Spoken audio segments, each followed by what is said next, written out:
Summer must have ആയിട്ടുള്ള കുറച്ച് products recommendation ആയിട്ടാണ് ഞാൻ വന്നിട്ടുള്ളത്. എന്റെ ഫേവറേറ്റ് ആയിട്ട് എനിക്ക് യൂസ്ഫുൾ ആയിട്ട് തോന്നിയ കുറച്ച് പ്രൊഡക്ട്സിന്റെ റെക്കമെൻഡേഷൻ. അപ്പോൾ ഫസ്റ്റ് ആൻഡ് മെയിൻ തിങ് എന്ന് പറയുന്നത് സൺസ്ക്രീൻ ആണ്. നല്ലൊരു SPF പ്രൊട്ടക്ഷനിൽ സൺസ്ക്രീൻ യൂസ് ചെയ്തിട്ട് മാത്രം പുറത്തേക്ക് ഇറങ്ങുക. ഡോക്ടർ ഷെത്തിന്റെ വിറ്റമിൻ സി ആൻഡ് സെറമൈഡ് റേഞ്ചിൽ വരുന്ന സൺസ്ക്രീൻ ആണ്.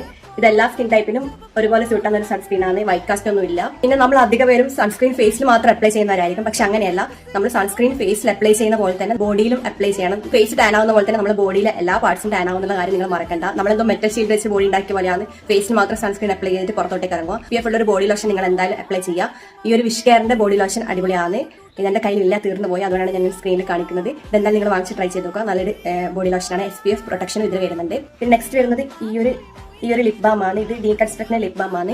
ഇതിൽ SPF 30 വരുന്നുണ്ട്. അത്യാവശ്യം നല്ല രീതിയിൽ ലിപ്സിനെ പ്രൊട്ടക്ട് ചെയ്യും സൺ ഡാമേജിൽ നിന്ന്. ഈ ഒരു ക്ലൈമറ്റിൽ നല്ലപോലെ സെറ്റ് ആവും അല്ലേ. സെറ്റ് ആകുമ്പോൾ മസ്റ്റ് ആയിട്ടും ബാഡ് ആയിട്ടുള്ള ഓർഡർ ഉണ്ടാവും. അപ്പോൾ എല്ലാവർക്കും പെർഫ്യൂം യൂസ് ചെയ്യാൻ ഇഷ്ടം ഉണ്ടാവണമെന്നില്ല. അപ്പോൾ പെർഫ്യൂം ഒന്നും യൂസ് ചെയ്യാൻ താല്പര്യമില്ലാത്തവർക്ക് ഇങ്ങനെ ഒരു അണ്ടർആം റോൾ ഓൺ യൂസ് ചെയ്യുക. ഇത് വിഷ് കെയറിന്റെ അണ്ടർആം റോൾ ഓൺ ആണ്. അഫോർഡബിൾ റേഞ്ചിൽ വരുന്ന ഒരു ബോഡി വാഷ് നോക്കുകയാണെങ്കിൽ ഈ ഒരു ലെക്സിന്റെ ബോഡി വാഷ് അഫോർഡബിൾ ആണ്, ബട്ട് പെർഫോമൻസ് അടിപൊളിയാണ്. ഫ്യൂച്ചറിൽ റിഗ്രറ്റ് ചെയ്യാണ്ടിരിക്കാൻ വേണ്ടിയിട്ട് നിങ്ങൾ എന്തായാലും നിങ്ങളെ തന്നെ പ്രൊട്ടക്ട് ചെയ്യുക. അപ്പോൾ ബൈ ഗൈസ്.